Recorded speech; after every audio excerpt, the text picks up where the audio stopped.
इस्लाम का मकसद एकदम क्लियर है, देश में घुसपैठ करना, माइनॉरिटी होने का विक्टिम कार्ड खेलना, अपनी पॉपुलेशन बढ़ाना, अपने तथाकथित अधिकारों की मांग करना, जगह जगह मस्जिद बनवाना, लोकतांत्रिक देश में जाके शरिया की मांग करना, रेप करना, आतंकवाद फैलाना, मदरसे बनवाना और जब पॉपुलेशन बढ़ जाए तो देश पर कब्जा कर लेना, पॉलिटिकल पावर को अपने हाथ में ले लेना। किसी जमाने में अफगानिस्तान एक बुद्धिस्ट देश था, पाकिस्तान में भी सिंध में, लाहौर में, सियालकोट में हिंदू मेजोरिटी में लोग रहते थे, लेबनान एक क्रिश्चियन मेजोरिटी देश था, लेकिन आज ये तीनों देश जिहादियों का कब्जा है। तय अब आपको करना है कि शरिया या संविधान।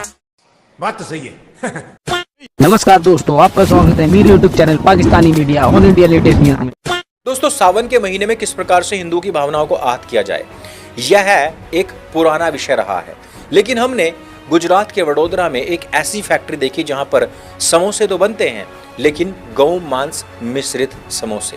ये वीडियो जो आप देख रहे हैं, ये वहीं का एक स्टिंग ऑपरेशन का वीडियो है, जिसमें बाद में पता लगता है कि किस प्रकार से हिंदुओं की भावनाओं को आहत करने का काम खुलेआम हिंदू बहुल स्टेट में चल रहा है। आप और हम तो स्वादिष्ट समझकर समोसे और अन्य व्यंजन खरीद लेते हैं, लेकिन उसके साथ ही साथ हमारे शरीर के अंदर कौन से अभक्ष्य पदार्थ पहुंच रहे हैं, जा रहे हैं, ये हम भी नहीं जानते हैं। मेरी आप सभी से अपील है कि जब भी आप कभी किसी भी रेस्टोरेंट या किसी ढाबे में खाने के लिए जाएं तो QR कोड स्कैन करके पहले नाम अवश्य देखें। धर्म बचेगा तभी आप बचेंगे। बात तो सही है। मैं सबसे पहले ऋग्वेद आपके सामने रखना चाहता हूं। उसमें लिखा है, ईश्वर ने तुम्हें औरत बनाया, इसलिए तुम अपनी आंखें झुकाकर रखा करो, अपने वस्त्र मत खोला करो, खुद को घूंघट में छुपाकर रखा करो।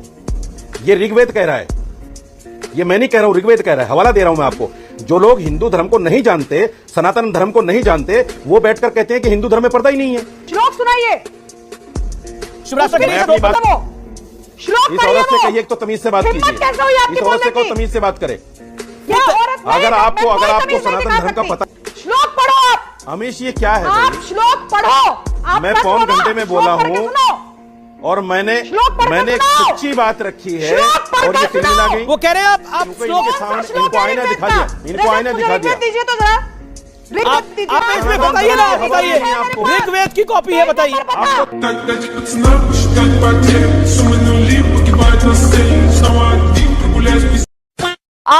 आप you are a Muslim, please be proud of your ground realities and. चलो भाई, देखो अब मैं क्या करता हूँ।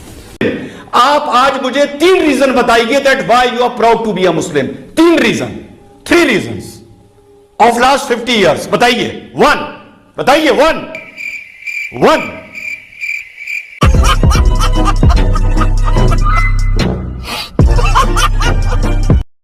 मुस्लिम समाज जो है, अगर वो मस्जिद में जाएंगे और मुल्ला मौलवी पढ़ाते रहेंगे, उसमें उनका भविष्य नहीं है। इंजीनियर बनो, डॉक्टर बनो, ये मुल्ला मौलवी के साथ बैठ के थोड़े तुम्हारा भला होगा। चाय की टपरी, पान ठेला, कबाड़ी का दुकान, ट्रक ड्राइवर, क्लीनर, क्या जिंदगी में यही करते रहोगे? वही झोपड़पट्टी में किचन में रहते रहोगे, अच्छे नहीं बनोगे। संस्कृति सबकी एक चिरंतन, पुरखे जिसके हिंदू है, विराट सागर समाज अपना, हम सब इसके बिंदु है।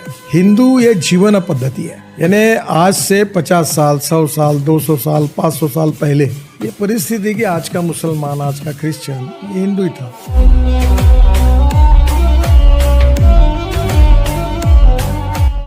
अगर महिला प्रेग्नेंट हुई और तलाक दे दिया गया है तो उसका क्या सोल्यूशन है? फिर उसका सोल्यूशन यही है कि वो बच्चा जो है इस बाप का होगा। बाप का बच्चा होता है, माँ का नहीं।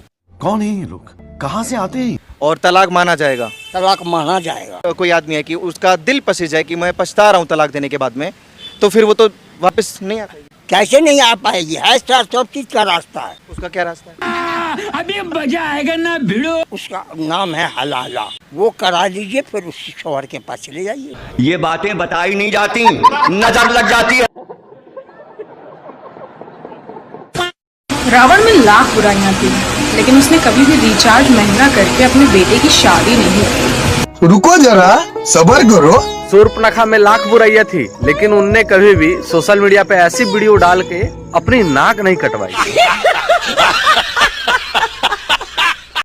बताऊंगा कि मोदी जी ने मुसलमानों के लिए क्या किया है, तो सुनिए जी अगाड़ी। 1947 से लेकर 2016 तक 50% मुस्लिमों के घर बिजली के कनेक्शन थे, जो 2019 तक सिर्फ 3 साल में 92% हो गए, यानी कि 36% मुस्लिमों को लाइट कनेक्शन सिर्फ 3 सालों के अंदर मिले। अब आ जाओ बैंक खाते पर। 2016 तक 66% मुस्लिम के बैंक खाते थी, जो 2019 तक 92% हो गए। अब करते हैं सरकारी नौकरी की बात, यानी कि गवर्नमेंट जॉब की। 2014 तक कुल 4.5% मुस्लिम गवर्नमेंट जॉब में थे, जो 2030 तक 10.5% हो चुके हैं। अब बात करते हैं स्किल इंडिया स्कीम की, जिसमें 33% मुस्लिम को स्किल किया गया है। PMEGP स्कीम के तहत 70% मुस्लिमों को बिजनेस सेट करने में मदद मिली, 70% मुस्लिमों को। अब चलो थोड़ी शिक्षा पे बात कर लेते हैं। 2014 तक 69% मुस्लिम शिक्षित थे, जो 2019 तक 74% हो गए। अब बात करते हैं मुस्लिम लड़कियों की एजुकेशन पे। 2014 तक 65% मुस्लिम लड़कियां एजुकेशन लेती थी, जो बढ़कर अब 74% हो गई है। और मोदी जी ने 3 तलाक जैसे कानून भी खत्म किए। अब आ जाओ PM आवास योजना, जिस योजना के तहत गरीबों को घर मिलते हैं। इस स्कीम में 2,31,00,000 घर बने हैं, जिसमें से 31% सिर्फ मुसलमानों को मिले, यानी कि 2,31,00,000 जो घर बने हैं उसमें से 31% जो घर मिले वो सिर्फ मुस्लिमों को मिले। अब बात करते हैं PM किसान निधि योजना, जिसके तहत डायरेक्ट ट्रांसफर बैंक खातों में पैसे पहुँचते हैं किसानों के। 33% मुस्लिम है जिनके अकाउंट में सीधे पैसे उनके बैंक अकाउंट में पहुंचे। अब आ जाओ योजना, जिसके तहत सिलेंडर बांटे गए थे गरीब महिलाओं को। 2023 तक 9 करोड़ सिलेंडर बांटे गए, जिसमें से 37% सिर्फ मुस्लिम महिलाओं को मिले। अब आ जाओ हज यात्रा पर। 2014 तक हज यात्रा कोटा 1,36,000 तक था, जो मोदी जी ने 2024 तक बढ़ाकर 1,75,000 करवा दिया। और सुनो, पहले मुस्लिम महिलाएं बिना पुरुष के हज यात्रा नहीं कर सकती थी, फिर मोदी सरकार ने इसे भी खत्म करवा दिया। अब मुस्लिम महिलाएं बिना पुरुष के हज यात्रा कर सकती हैं, और की भी है। अब तक 4,000 महिलाएं ऐसी हैं जो बिना पुरुष के हज यात्रा कर चुकी हैं। और सुनो, पहले हज यात्रा पर जो GST 18% थी, जो मोदी सरकार ने हटा के सिर्फ 5% कर दी, जिससे हवाई जहाज का किराया कम हो सके। दोस्तों आंकड़े और भी हैं, इसके लिए मैं एक पूरी वीडियो बनाऊंगा। तो दोस्तों अब आप खुद ही डिसाइड कीजिए कि मोदी जी मुस्लिम विरोधी है या नहीं। तो फिर मिलते हैं नेक्स्ट वीडियो में, जब तक के लिए जय हिंद।